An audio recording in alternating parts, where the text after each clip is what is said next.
Hello students, class 8th. I was studying the second chapter.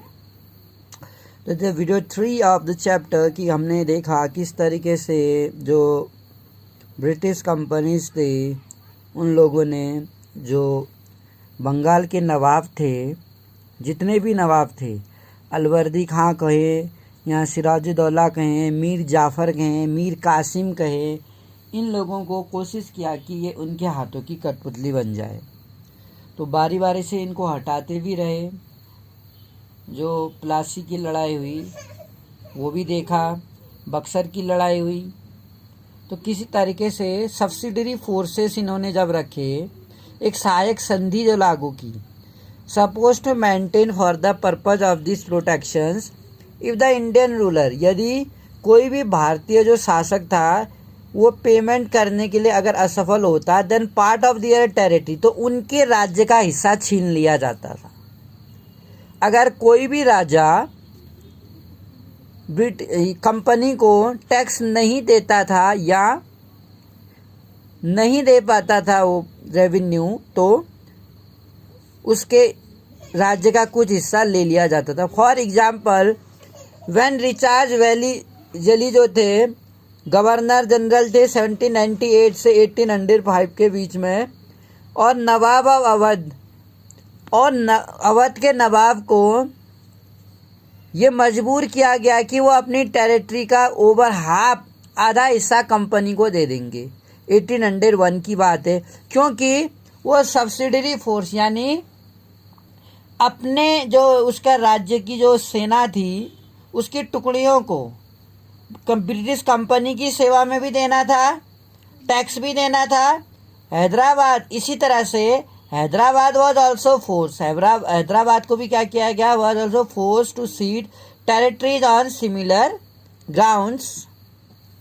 तो अगर हम देखें कि जो टीपू सुल्तान था, टाइगर ऑफ मैसूर जिसे हम कहते हैं, मैसूर का शेर कहा जाता है टीपू सुल्तान को, company resorted to direct military confirmation, जो कंपनी थी उसने क्या किया, resorted to direct military consultant when it saw a threat, जब इन्होंने ये देखा एक थ्रेट के रूप में, इट पॉलिटिकल और इकोनॉमिक इंटरेस्ट, इसका जो पॉलिटिकल जो था, राजनीतिक और जो आर्थिक interest, this can be illustrated with the case of southern Indian state of Mysore. यानी कि जब कंपनी ने एक डायरेक्ट मिलिट्री कन्फ्रंटेशन रिस्टोर की तो उन्होंने ये देखा, it saw a threat to it political, एक थ्रेट थी, एक चेतावनी इसके राजनीतिक और आर्थिक रुचि के। दिस कैन बी इलस्ट्रेट, इसको जो इलस्ट्रेट किया जा सकता है विद द केस ऑफ जो साउथ इंडिया का स्टेट था मैसूर, उसके संदर्भ में, मैसूर बेंगलोर में था। Mysore has grown it stand under the leadership of powerful ruler like Hyder Ali. जो मैसूर किस तरह से उभरा था, इस तरह अपनी शक्ति प्राप्त की थी, किसकी लीडरशिप में, जो पावरफुल रूलर था वहाँ का, एक शक्तिशाली शासक था जिसका नाम हैदर अली था। तो वहाँ का शासक था मैसूर का, जिसने 1761 से 1782 तक रूल किया, और उसका एक प्रसिद्ध बेटा था जिसका नाम टीपू सुल्तान था, जिसने 1782 से 1799 के बीच में शासन किया।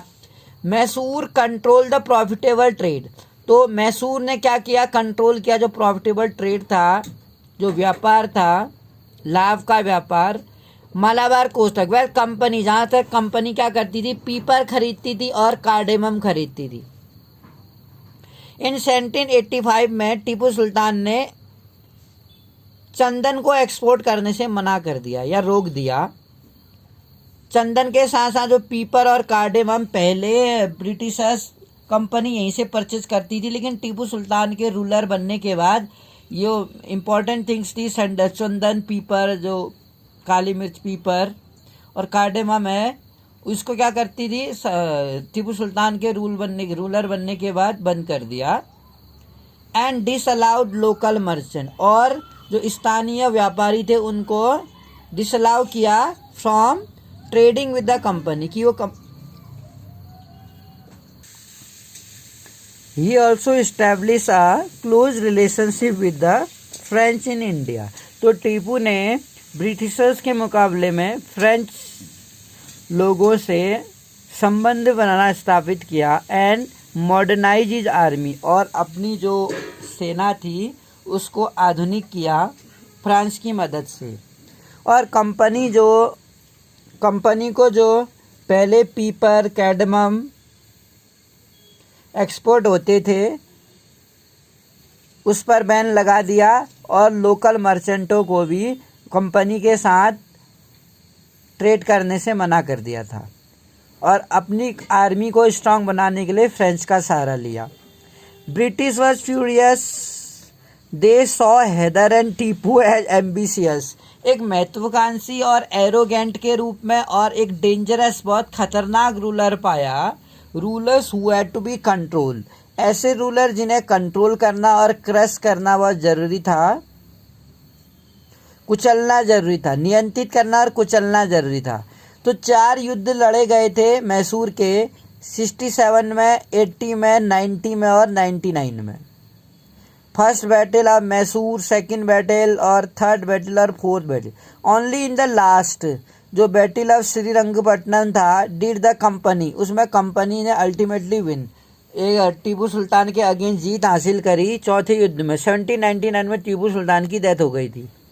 Did the company ultimately win a victory, Tipu Sultan was killed, Tipu Sultan मारा गया। डिफेंडिंग अपनी जो कैपिटल राजधानी थी श्रीरंगपट्टनम उसको बचाने के उसमें Mysore was place under the former ruling dynasty of the Wodeyar and subsidiary alliance was impose on the state. और इसके बाद वोडेयार, ऐसा माना जाता है कि जो फॉर्मर जो हाँ रूलिंग वंशज थे वोडेयार के, वोडेयार ने ही मैसूर की स्थापना की थी। एंड सब्सिडरी जो सहायक संधि थी, अलायंस वॉज इम्पोज, इस राज्य में भी सहायक संधि लागू कर दी गई। टीपू का एक टॉय दिखाया गया है टाइगर का, इस पिक्चर में हम देख रहे हैं। This is the picture of big mechanical toy, एक मशीनीकरण का खिलौना। Tipu procedure, you can see A tiger Mouling A European soldiers. हम इसमें एक टाइगर को देख रहे हैं जो एक यूरोपीय सैनिक को मॉलिंग कर रहा है। When it hand was turn, जब उसका हाथ जो है टर्न हो रहा है, टॉय टाइगर रोर, जो टॉय टाइगर है वो दहाड़ता है और soldiers Rick. This tiger is not kept in the Victoria and Albert museum में, लंदन में है नाउ केप्ट। अब कहाँ रखा गया है? एल्बर्ट म्यूजियम में, लंदन में। The British took it away when Tipu Sultan died, British इसे अपने साथ ले गए थे जब टीपू सुल्तान की मौत हुई थी। Defending his capital Srirangapatnam on 4 मई 1799 को, अपनी राजधानी बचाने के उसमें टीपू सुल्तान की फोर्थ वॉर में। और सेकेंड वॉर में हैदर अली की डेथ हो गई थी। मैसूर की इस तरह से एंग्लो जो मैसूर वॉर हुआ था 4 हुई थी, 67 में, 1780 में, 90 में और 1799 में। आपको याद रखना पड़ेगा। वॉर विद द मराठा, ऐसे ही उसके बाद मराठा की अगर हम बात करें, मराठाओं के साथ भी अगर हम बात करें, from the late 18th century से company also sought to curb with eventually destroy Maratha power,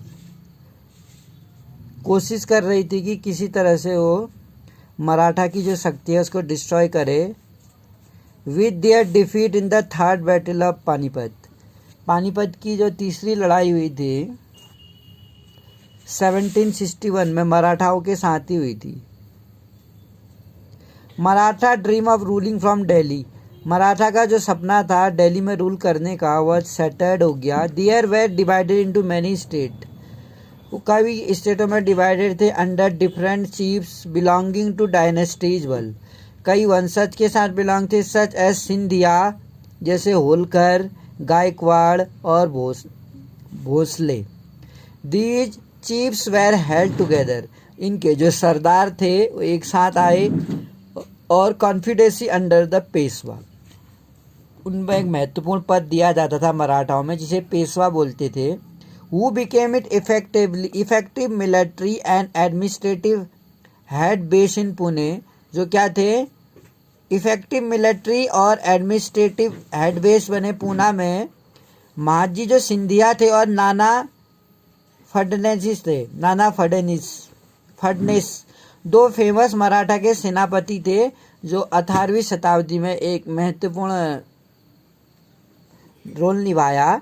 Maratha were substitute in series of war, जो मराठा थे वो क्या थे, were subdued in series of war in the first war that ended, जो first war हुआ that ended 1782 में जो बंद खत्म हो गया, it is treaty of Salbai.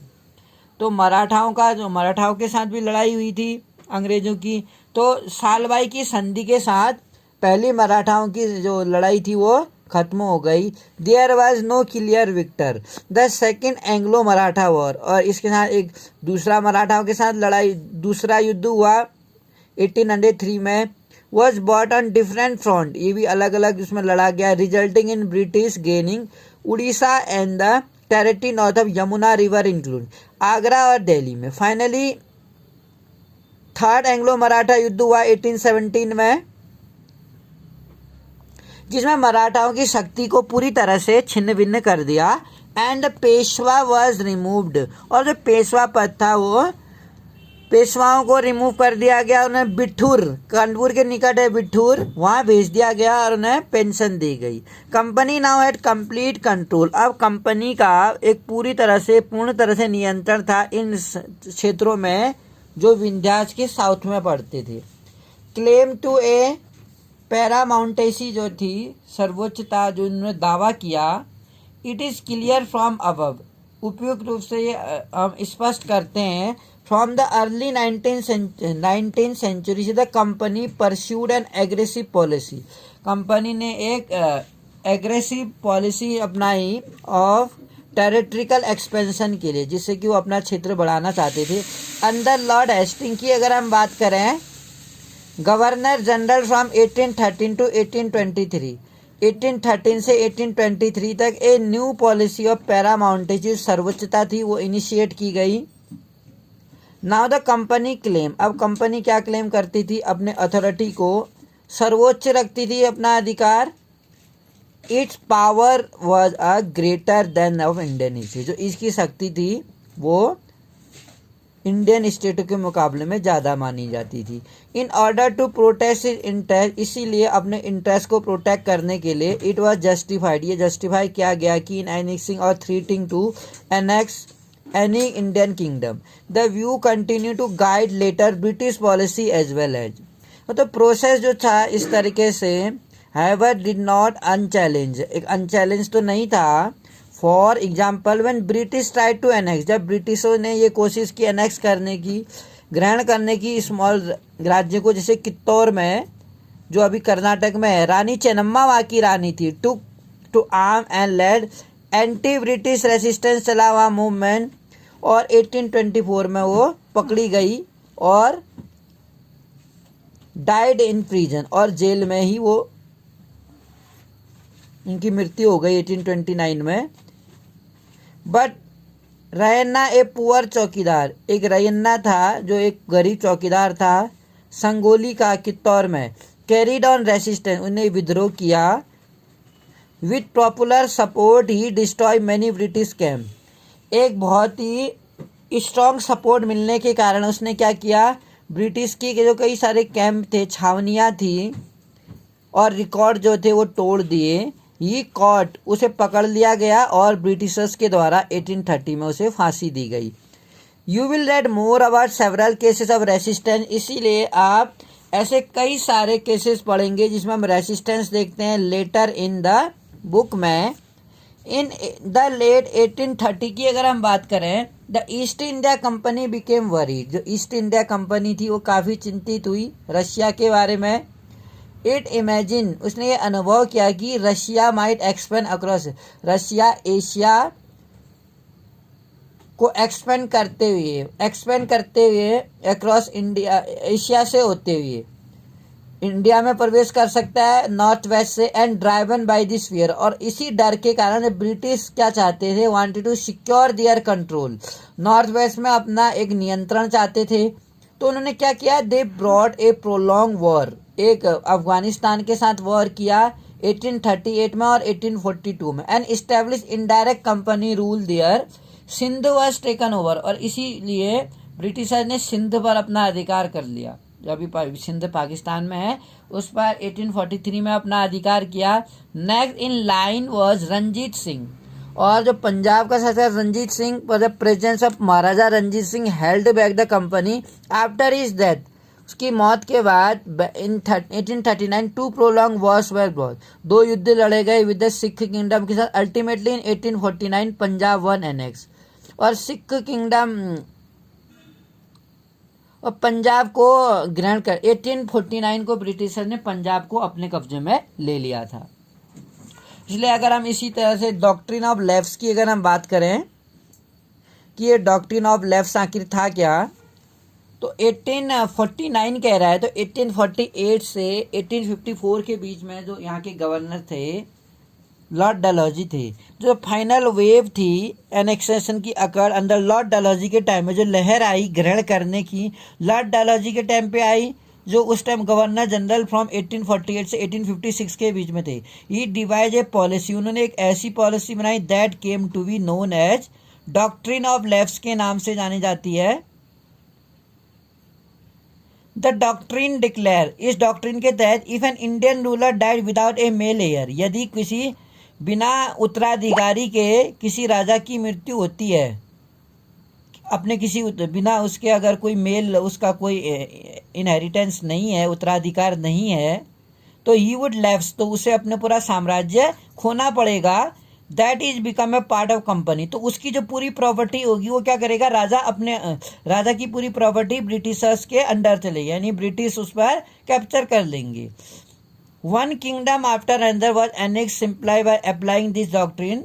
सतारा, संबलपुर, उदयपुर, नागपुर और झांसी, तो ये कुछ ऐसे क्षेत्र थे जिसको डॉक्ट्रिन ऑफ लेफ्ट के तहत डलहौजी ने अपने अंडर किया। सबसे पहले सतारा को किया, फिर संबलपुर को, फिर उदयपुर, नागपुर, झांसी, और लास्ट में 1850 में अवध को भी कर लिया, क्योंकि एक मेल गवर्नमेंट यानी एक कुशासन का आरोप लगाकर अवध को भी अपने में मिला लिया। फाइनली इन 1856 में company also took over Awadh पर भी अधिकार कर लिया। This time the British had an added argument, इस समय ब्रिटिशर्स ने जो एक आर्ग्यूमेंट्स, एक तर्क दिया, दे सेड, उन्होंने कहा कि दे वर ऑब्लाइज बाय ड्यूटी, क्योंकि उन्होंने जो ड्यूटी है उसको ऑब्लाइज नहीं किया है, to take over Awadh, order to free the people from the misgovernment, इसलिए लोगों को एक कुशासन का तर्क देकर नवाब को क्या कर दिया, हटा दिया। एन ह्यूमिलेटिंग वे इन विच नवाब वर डिपोज, नवाब को डिपोज कर दिया। The people of Awadh joined the great revolt, और 1857 में शायद इस कारण से जो फर्स्ट वॉर ऑफ इंडिपेंडेंस शुरू हुआ 1857 में, बहुत सारे लोगों का गुस्सा फूटा और बहुत सारी जनता ने 1857 में हिस्सा लिया।